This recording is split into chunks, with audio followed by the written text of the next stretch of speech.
Welcome to the Chamber Connects, where we connect you with the people, info, and events to help you grow your organization in Winnipeg and beyond.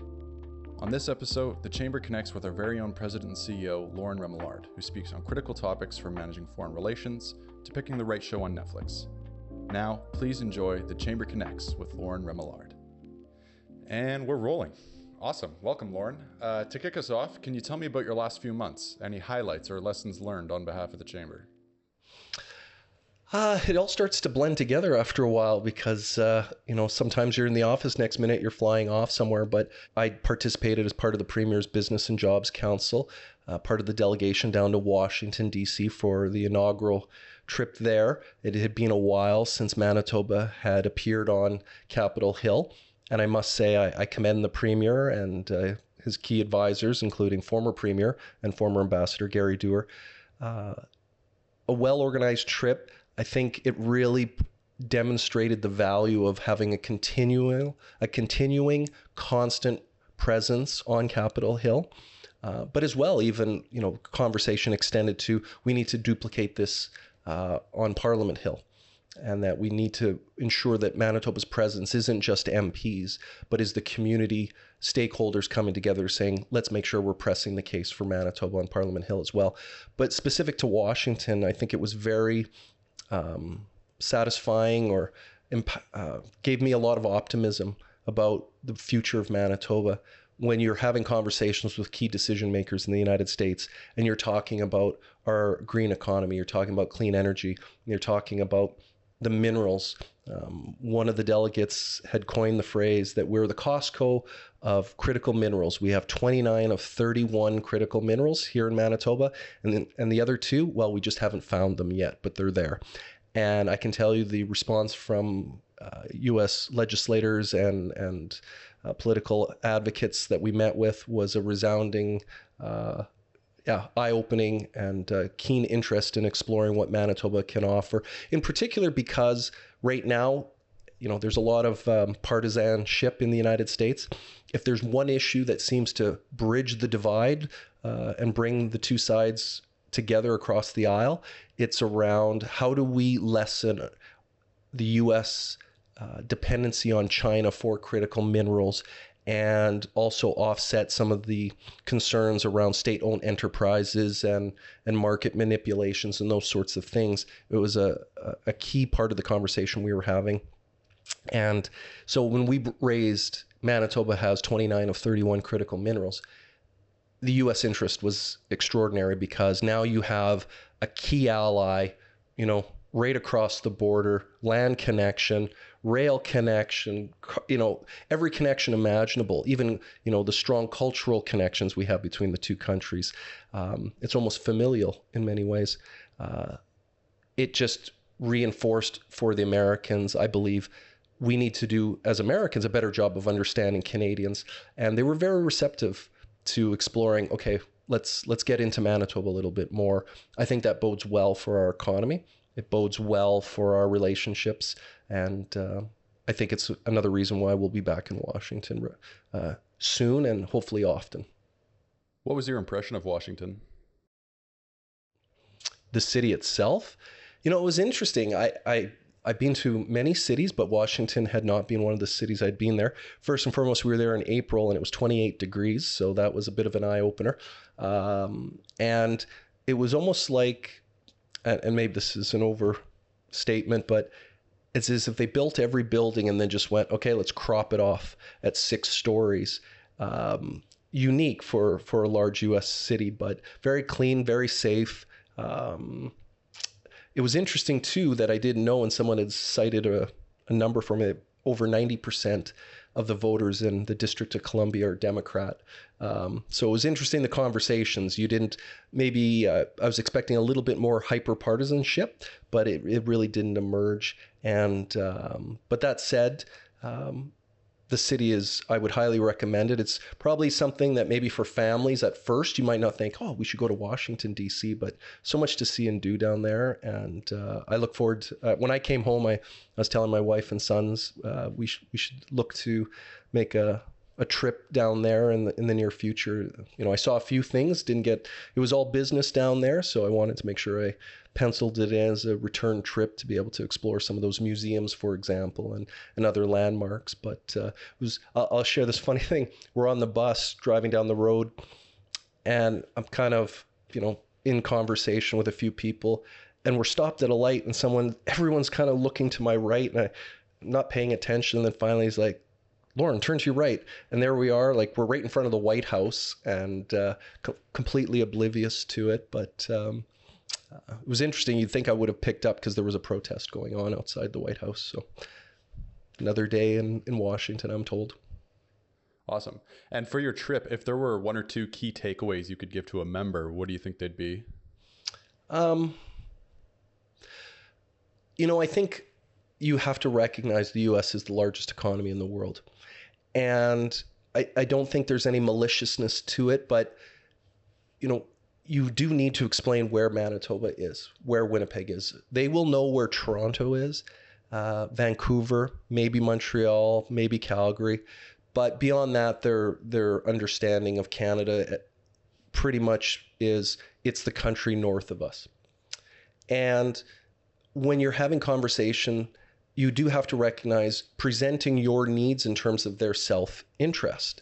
And that's not necessarily a bad thing, right? I think we do it in business, right? Where you're talking to your client. What I offer helps you meet your needs in this way. I think you have to take that same mentality to dealing with the United States.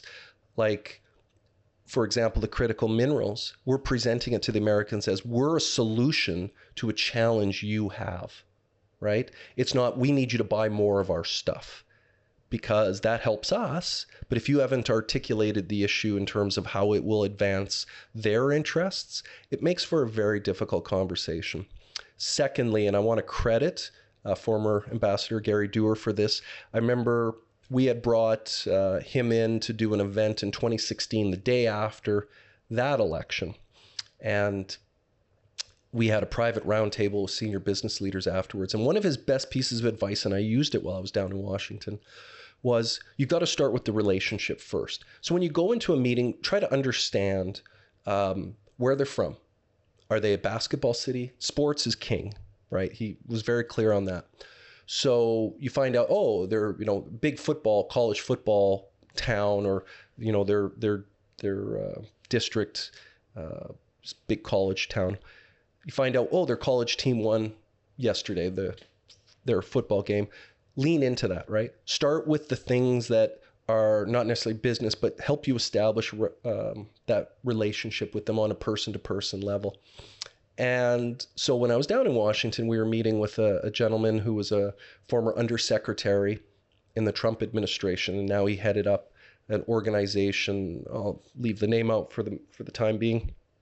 And found out he was from Indiana. And so I went in there and I'm like, Indiana, I'm a huge Boston Celtics fan. I grew up loving the Boston Celtics, Larry Bird, Kevin McHale, those players against the Lakers and so forth. So, my connection to him was, I said, Indiana, French Lick, Indiana, home of Larry Bird. And then I was recounting these stories I had heard of Larry Bird riding around on a ride-em lawnmower, cutting his mother's grass. Well, here he was, a multimillionaire basketball player, and, just praising him for his humility. Well, the gentleman just lit up instantaneously, and he started telling me stories about Larry Bird, and we instantaneously established that rapport. And it just really reinforced for me that advice that find the ties that bind you beyond just the economic, connect to the person. And, in some ways that I would say that's the same advice for anyone in business, right? I know in speaking a number of years ago when the Chinese market was first starting to open up and many businesses were rushing into the, established business in China. And, many struggled early on. And what the key learning there was, many were going in there trying to, based on maybe current practices of where they were in other markets, is I'll lean in with my product is a great product, good price, high quality, those sorts of things. And they failed to understand that in that market, you need to have the personal relationship before they need to trust you as a person before they will trust you as a business partner. So, again, I think the things that I learned and applied in the United States, you could say are applicable across all markets, all countries. Some are more pronounced in other markets, for example, but yeah. Awesome. Yeah. And I mean, I think that applies to typically all networking, right? Yeah. So on May 16th, the Chamber hosted the president and CEO of United Way Winnipeg for our Member Luncheon. Can you talk to me about that? That was a powerful luncheon. And I remember meeting with Michael and then outgoing president Connie Walker. Shortly after it was announced, he was the incoming president, and was really excited. Suggested we schedule the luncheon 1 year, almost to the date, because anyone that stepped into these kind of roles knows that the first 3 months is finding where the washroom is, and then everything else is slowly but surely starting to get your mind wrapped around the organization and start implementing your vision that you want to move forward with. So a year just felt like a really good time at that point. Found his footing, and would be able to speak to kind of where he sees the United Way going. And Michael is just an engaging personality. A lot of people will, of course, know him from his time with the Winnipeg Blue Bombers, and a success on the field and off the field, and that became abundantly clear. I think what really jumped out for me was his ability to connect to the clients. And by that I mean, every time he would reference something about the clients that United Way helps support through their agencies, he would say, and I can understand that was me, or he was able to effectively eliminate the gap between CEO United Way and someone struggling with addictions or a family in crisis or whatever. There was many points, not in every point, but many points where he was able to talk about his family growing up in the southern United States. And I think he did a great job of demonstrating that just because he's risen to this level of leadership, what's going to ultimately make him successful in that role is his ability to remember where he came from, his own challenges, and his understanding of the clients that he is effectively helping through the United Way.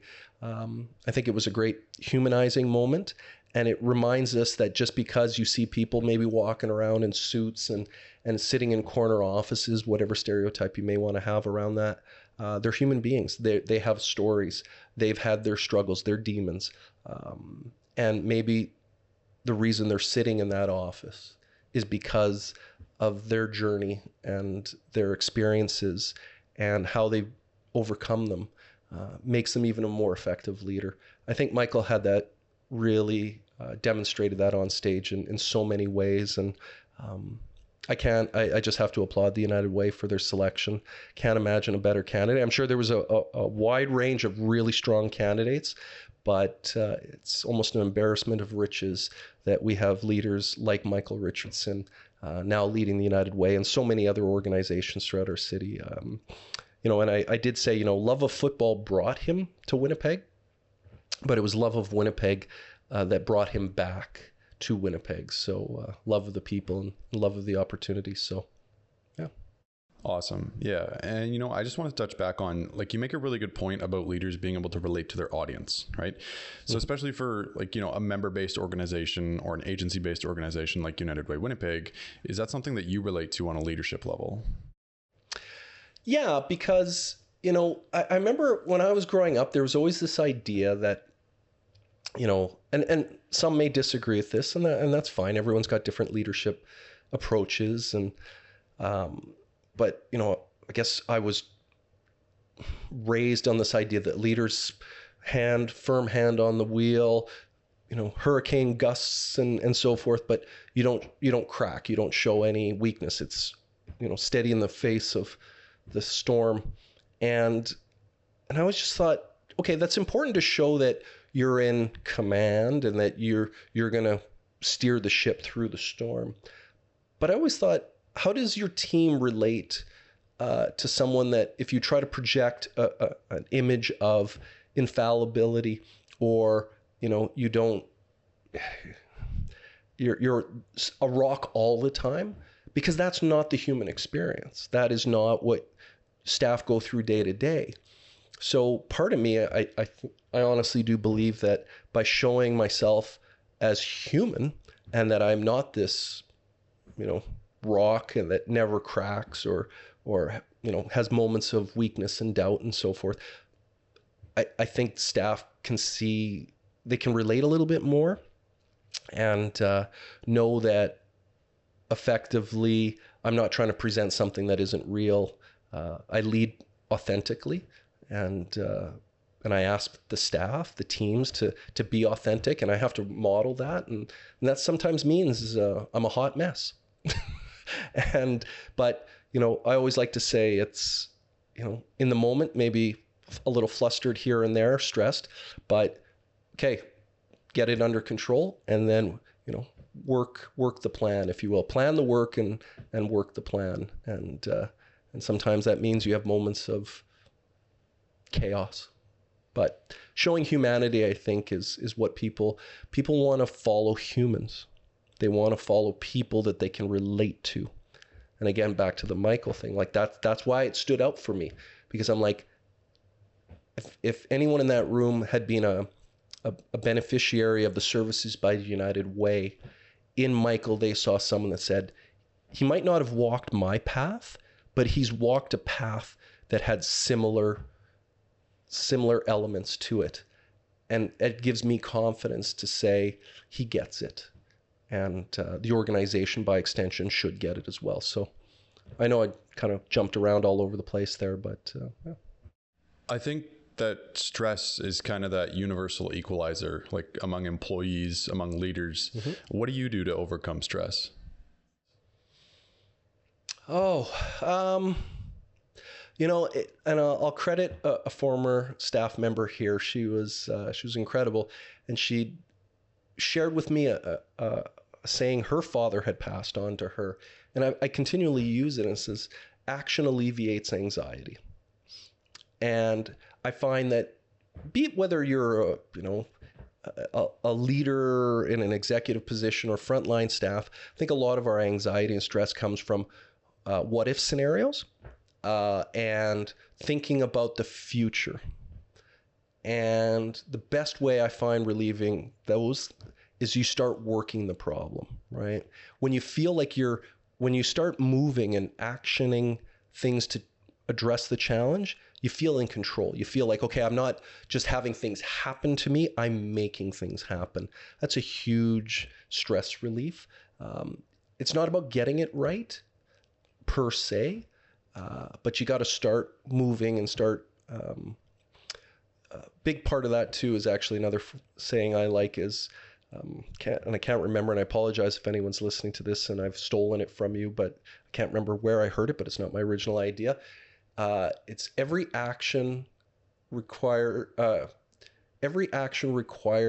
response, not a reaction. Did I say that right? Every action requires a response, not a reaction. So, you know, be thoughtful in how you act. Response is thoughtful, a reaction is knee-jerk. But back to the question that you actually posed. Obviously, you know, all the things that people talk about, oh, you know, you work out or you take walks. I like to hike. I like to camp, fish, very outdoorsy kind of person. Do dinner club with my wife and our friends and things like that. A lot of social interaction. I'm a very extroverted person. Mind you, I find myself getting more introverted as I've gotten older, which is kind of a weird phenomenon for me. But yeah, it's and it becomes even more important with age. Honestly, I do believe. I take that back because, you know, I see it in so many, not just the staff, but my kids and their friends, and you know, the challenges around mental health today are so much more. Well, they're ubiquitous. They're everywhere, and I'm proud of society for actually having recognized that it's not something you have to hide in shame and credit organizations like Bell that, let's talk about it. My background is my undergraduate degree is in psychology, so I'm partial to the discussion around it. But part of, dealing with stress and anxiety is acknowledging that it exists and that it's okay sometimes to say, look, I'm just not in a good headspace right now. But you can't sit there, right? You have to move forward.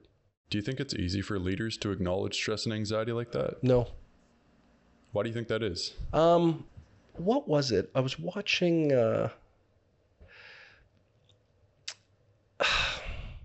I think it's easier, but I think there's still a line that as a leader, you kind of go, I don't know if I would go that far to express that in a public setting, because maybe it's just still a little bit of a lingering effect of the period in which I grew up and was mentored by others.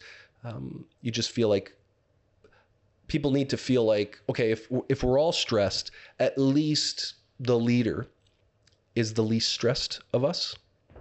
And when things hit the fan, at least this person will be the one that is the best able to maybe deal with it at that point. So I think there's still an expectation that you can show vulnerability, but not to the point where the cracks cause people to question your ability. Is that good or bad? I don't know. I mean, time will tell. But I think we've gotten a lot better. I've seen more executives say things like, I need to take a mental break, or acknowledge. I mean, why have we seen such an explosion in coaching, for example? Every executive I talk to, they has a personal coach. I think part of that is because, you can't vent your frustrations with your staff.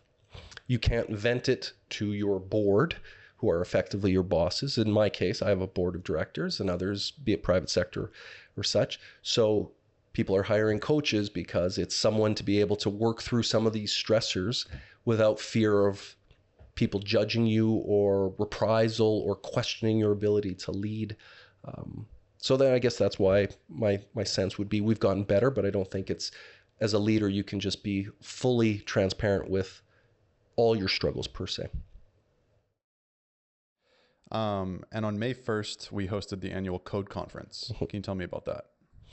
You know what? I love code. And in so many ways, I think it reflects the chamber and everything that we try to do. Because, and for those that may not know the story of how code began, it really started in and around the genesis of it. Began around the time of the George Floyd murder in Minneapolis. And at the time, some of the listeners may recall, there was a lot of pressure on companies there was a movement on social media to do Blackout Tuesday, where everyone would black out their social media. And I remember the staff at the time had come into my office and said, should we do that? And I said, absolutely not. If we're going to do something, I want it to be authentic, and I don't want it to be performative. Now, I'm not criticizing anyone that did do that. As a chamber at that time, I don't feel like we had enough substantive work done in the area to be able to do that. And that's why we held off. But it prompted the conversation of saying, okay, if we don't want to do something performative, we want to be authentic. What does authentic look like? That began a year and a half of consultations, research, assessing best practices across North America. And I want to give credit. The seeds of code really came from two areas, Grand Rapids, Michigan, but even more so, the Greater Omaha Chamber of Commerce actually has a program called Code. Ours is a little more expansive. They cover more Black Americans, Hispanic Americans. Code touches more on all equity deserving groups, so 2S LGBTQI plus, BIPOC, women, persons living with disabilities. Wanted to be more comprehensive in our coverage as to who classifies as equity deserving groups. And even then, that was via consultations with community. So all that to say, Code has been a success in helping the Chamber answer that question. If we're not going to be performative, what does authentic look like? We took the time to develop it. So the Code Conference to me is our annual is the annual opportunity to bring community together to discuss the work that's being done, to highlight the work that's being done, and to continue people's journey along that D&I path, if you will. And I remember the first year we did it, there was not knowing what to expect. And there was a very moving moment. There was a gentleman that actually stood up in the room of like hundreds of people and talked about his journey and how he identifies. And he broke down in front of everyone. And you were just like, in that moment, it sticks with me to this day, because it's like, he felt so safe in that moment, in that particular environment, that he was able to do that. And to me, that felt like, okay, we did it. So, Code, what did Dr. Tina Chen's keynote was outstanding. She talks about collective learning. What I really, my takeaway from it is just even seeing in the short time that we've done Code, how the people's understanding of what diversity, equity, inclusion, accessibility means, why it's important. You don't do it to check a box. You do it because our population is more diverse than it's ever been. And if we're truly to be successful, we have to figure out a way how to be more inclusive. Because I always remember diversity is a fact. Just take a demographic survey and people identify, percentage this, percentage that. That's fact. But how many people are included is the action component of it. So I think my takeaway from the conference was we've come a long way from getting people to understand why you need to do this to people saying, I understand why we need to do it. It's first and foremost the human case for you want to include people. But secondly, the business case. Like, look, if you're not diversifying your workplace, the talent pool you're drawing from is diverse. But if your workforce strategy isn't tapping into those diverse pools, you're limiting the people that you're going to be able to hire. You just are.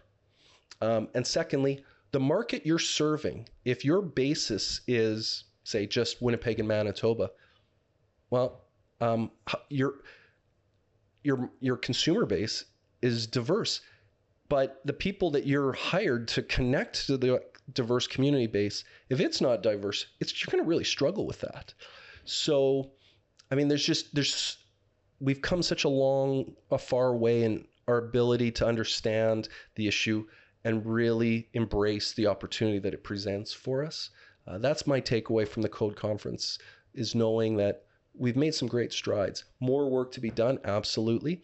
And lastly, I'll mention this. I remember when we first started Code, there were a few people that had, some people in government even, that had said, why is the Chamber doing Code? Like, why don't you guys just stick to taxation and labor legislation and, the traditional business issues, I was told. And I said, well, two reasons. One, this is a business issue because our members have told us it's a business issue. When we did surveys, we saw workforce, diversity, equity, inclusion rising every time we reached out to our members. What are your top priorities? And it was clear. Our members were saying, I need help in this area. I'm really struggling. So we respond to the needs of our members. So if our members say it's a need, it's a business issue, plain and simple. And secondly, the strength of the Chamber, the reason we've been around for 151 years is because we don't wait for 100 other people to build the road, set the direction and lead before we get involved. I think the strength of the Chamber and why we've been successful is because we see where the need is. Maybe I'll put it a better way, in a traditional Canadian way. Wayne Gretzky said, I don't go to where the puck is, I go to where the puck will be. The Chamber's been successful because we know we take a look over the horizon saying that's where business is going to need to be based on what we've heard from our members. We're going to build the pathway to over the horizon and help our members get there. There's no point being a laggard on these issues. The best value you can deliver for your members is helping them get ahead of what, the J curve, if you will. Can you tell me about a DEI success story that matters to you? DEI success story that matters. In what regard, like our story or one that I've seen in the community? In the community, yeah.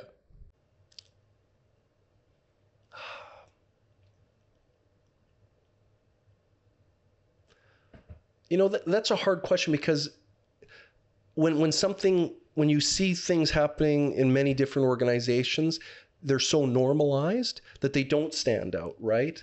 It's like, what do they say? When everything happens as it should, you don't pay attention.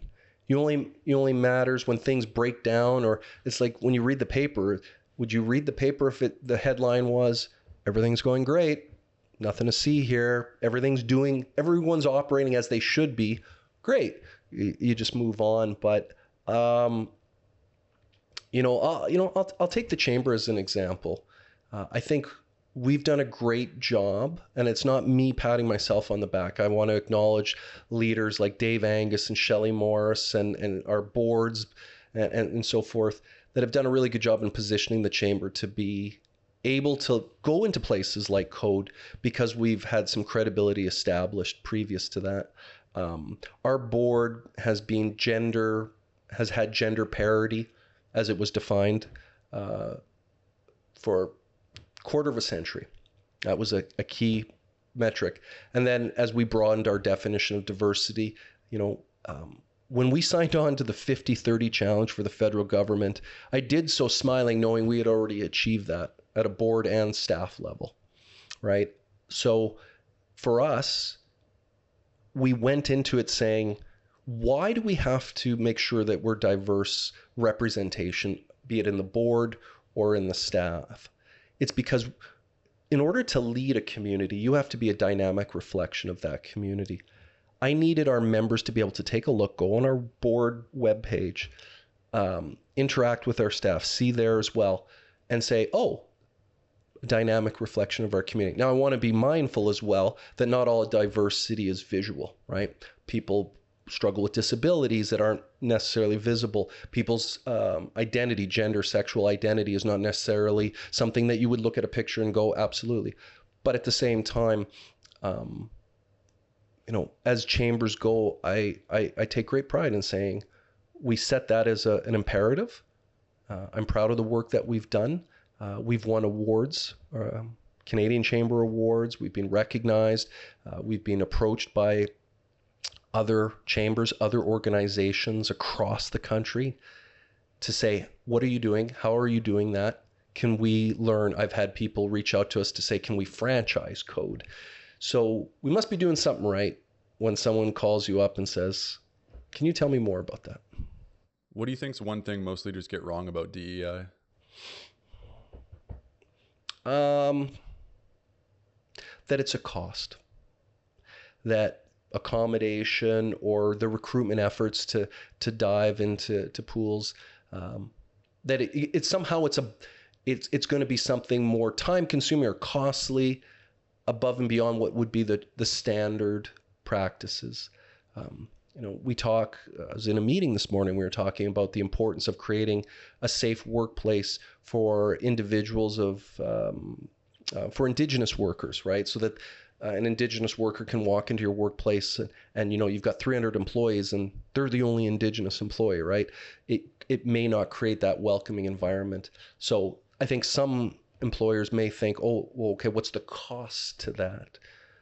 I'm not going to sit here and say there aren't upfront costs, but any good business always looks at life cycle costing, for example, and the cost of constantly doing hiring and onboarding is expensive.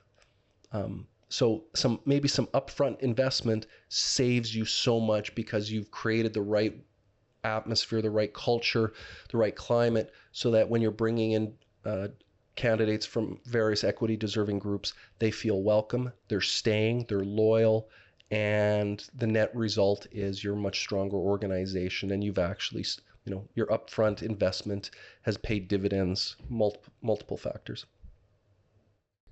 Awesome. What's one tip you'd give to somebody who is a new entrepreneur, maybe the next generation or somebody in their first year starting their own business? Oh, now I want to declare, I grew up, my parents owned a small business. I myself have never owned a small business. So sometimes I remember my sister telling me one time when I was younger and she had just had kids, she said, Loren, you do your best parenting before you have kids. In other words, thanks for the advice, but until you walk my shoes. So I want to acknowledge that. But being around entrepreneurs enough and have seen their struggles, their joys, and so forth. A couple things, patience, right? It's interesting. What is the stat I saw? And I don't know if it still holds, that generally 84% of all entrepreneurs are lifestyle entrepreneurs, right? You start a company, you build it, you make enough that it's a comfort, right? You have enough to take a few vacations, send your kids maybe to good schools, a nice retirement nest egg, and that's the plan. You're not looking to become the next Google or, Apple kind of thing. So, but 16 or is it 86% and 14%, in and around that number, 14% roughly are serial entrepreneurs. They're looking to build companies, and it's not a lifestyle thing. They're entrepreneurs, and they're looking to build and build value and maybe flip. I think that's where we've seen. Like, I know when my dad built his company, it was never, I want to build up its value so I can sell it. I think what we're seeing a lot today with startups is because the difficulty in accessing capital, a lot of the capital that they're able to access is venture capital. Well, venture capital requires you to have an exit strategy, right? So a lot of entrepreneurs are in that position of, I need to build my company, build up its value, flip it, maybe start another one. So I guess my advice would be, there's nothing wrong with any of scenario, building a family, enterprise, multi-generational, or building a business, turning it over and so forth. I think my advice would be, just for anyone getting into business, define what success means for you first. Is it building long-term value and something that can sustain, maybe the lifestyle entrepreneur, if you will, or are you a serial entrepreneur? Are you looking for security? Are you looking for, being your own boss?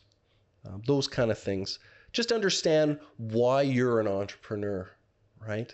Because I've run into some that are, because of circumstances, have become de facto entrepreneurs, right? Well, through the pandemic, I got laid off and put out my shingle and stuff like that. Nothing wrong. I'm not judging anyone. And again, I hope no one takes this the wrong way.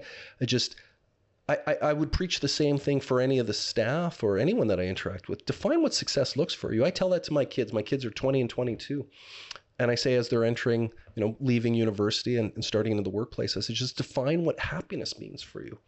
It may be financial. It may be security. It may be challenging work that allows you to grow. Like, I'm not telling you what success looks like. You have to define it, because it's only up to you to tell you, you're the only one that can do that. And once you have a good sense of what is going to make you happy, what success looks like, then you can start planning a roadmap to it. Is there anything unique to Winnipeg that makes Winnipeg businesses successful?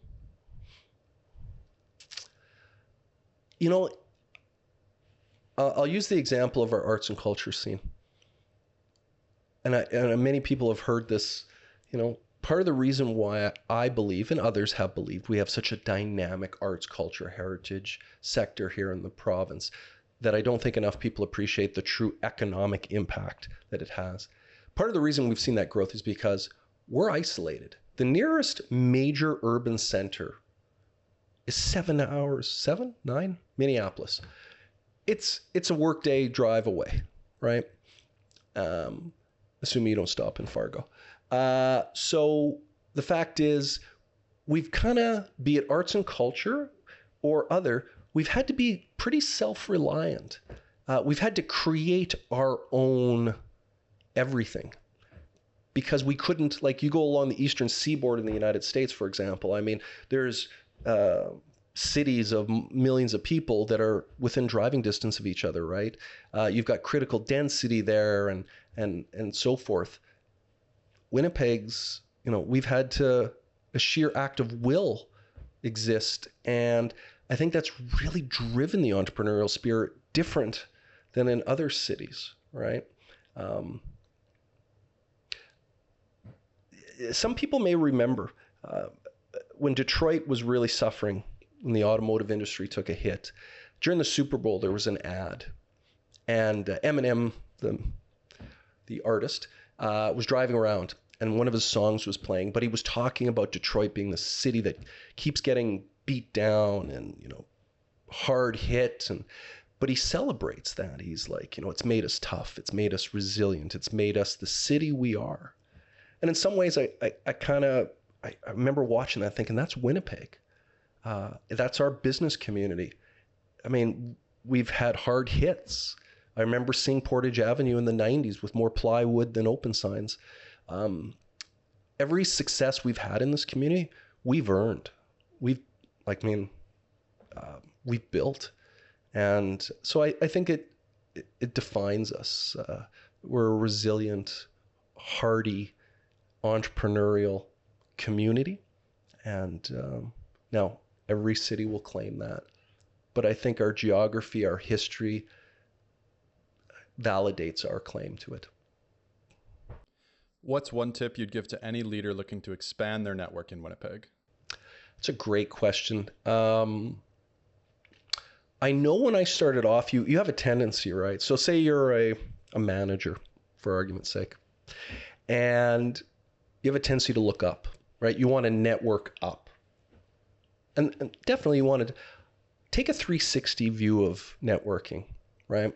Some of the best lessons I've learned in my life, personally, professionally, have come from people that aren't, in similar positions to me, or people that either have worked for me or my kids' friends have had some, good advice, good insight comes from everywhere. And so cast a much wider view of who you need to network. I'll take a look. I love when I get people reaching out to me on LinkedIn to connect that aren't CEOs. They're not vice presidents. They're not directors. They're like, I'm a coordinator starting my career. Great. Boom. For me, now they're reaching out to someone obviously at a higher level position, but I want to network with people at all stages of their life, all stages of their career development. Because if all you're thinking of networking is trying to, connect to people above you in terms of workstation, if you will, I think you're missing opportunities that extend along the various degrees, the 360-degree circle, right? So yeah, just be open to networking beyond just an upward viewpoint. What are you looking forward to in the summer, maybe in the upcoming month? Upcoming month, Bank of Canada Governor event. That one, interest rates. It's all anyone can talk about. It affects everything. It's affecting the economy. I mean, I don't need to tell business people what the interest rates are doing out there. So I take great pride in knowing that events like the Bank of Canada Governor are former President Obama, former First Lady Michelle Obama, former First Lady and former Secretary of State Hillary Clinton, Richard Florida, Richard Branson. Like, we've brought in some of the biggest names in the world on our stage to inform, to enlighten our members. And so to have the Bank of Canada Governor at this such critical juncture in our nation's economy and the discussions around interest rates, we booked this event over a year ago, not knowing that this summertime would be a pivotal moment. We just knew interest rates were something that our members wanted to hear from the final decision maker on interest rates, the governor himself in this case. And so really looking forward to being able to bring that insight, from the decision maker to our members. That's something that the Chamber, I would say, we pride ourselves on, is we bring you the best. Definitely planning for the next year based on information we're getting from the membership survey, direction from our board. There's some other things we're working on. We're not at liberty to talk about just yet, but planning stages for that as well. And honestly, looking forward to just kind of winding down the year. One of the things I always tell the staff, and I hope I'm be able to deliver it this year, is don't worry. It's like you run the 3,000 meter race and you cross the finish line and you can catch your breath and before you have to run the next race. And that's the summertime. And when I started at the Chamber, that was generally true. July, August were pretty slow months, but we just do so much for our members, and the level of the breadth of events and programming and advocacy that we do, that window of rest gets compressed. So I'm looking forward to definitely a little bit of downtime and then just getting back at it, because action alleviates anxiety. Love it. And there was something you told me that you had a strategy for picking a Netflix show. Yeah. So, one of the, we'll end on Loren's insight.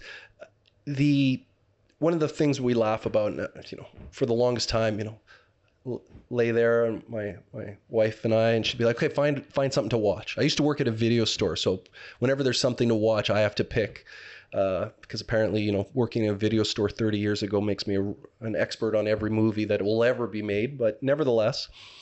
And inevitably, you spend an hour surfing through all your various streams, and you still don't end up finding anything. And all it's caused now is a fight, because just pick something, right?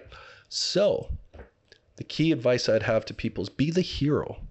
What you need to do is, and this might sound silly, take some time to do some advanced reconnaissance. Go to the streaming services, research some programs and stuff like that before you settle in for the night. And so that when your partner, whoever they may be, turns to you and says, hey, can you find a program? Say, yeah, absolutely. And within 5 minutes, you've pulled up something that's really good. Then you look like, wow, hero, right? You'll be the outlier to everyone else that's spending an hour searching for. So just do a little bit of the reconnaissance, upfront reconnaissance and due diligence. And honestly, I've been able to cut down that time. And now actually, I think I've impressed my wife, where she's like, yeah, he always seems to be able to find something good. And I'm like, but I have a secret. I actually take the time to research. I do my hour of research before she asks me, I guess is the key learning for me. Now, how many people have that much time to invest in it? Fair comment. So always have an exit strategy. Always have an exit strategy, or just anticipation, right? Try to anticipate. Now, that is consistent with who I am, because as I always jokingly say, I am the guy that gets on the airplane, sits down, and says, where are the exits? Even though I know where they are, I still have to assess. And I've always been that way, that because in a crisis, your first 2 to 3 steps should, if you're having to think about that, you're going to go through those first 2-3 steps very quickly. And then you'll find yourself at a point of, okay, I haven't thought this next step, and now I'm having to think and act in the same time. Whereas I like to think, if I've already thought about what my 2 to 3 next steps are, which exit I'm going to go to, it gives me that couple seconds to think, okay, when I get there, what is my next step? What will I do in that case? Some people just say I'm obsessive compulsive, and that but yeah, I've always just been that way. I've always have to think, what is steps 4, 5, and 6? Because I've already thought of I need to know what steps 1, 2, and 3 are, so I can actually start thinking about steps 4, 5, and 6. Because 1 and 2 and 3 are just, reflexive almost at that point. That was a bigger answer than probably was necessary to a very simple question of how do you find programs on Netflix? No, that's awesome. Do you have anything you'd like to say to local leaders before we go? Thank you for tuning in. I hope this has been a glimpse into, the Chamber and the world that is your organization. I do want to assure you, I have the wonderful opportunity to lead an incredible team here of 20 plus individuals. I've been doing this since I did a 10-year break working for the feds, but been with the chamber movement since 1997. And the one thing that I think brings me and others back is it's a purpose-driven organization. And, to quote Simon Sinek, know your why. Our members are our why. You're the reason we exist. You're our purpose.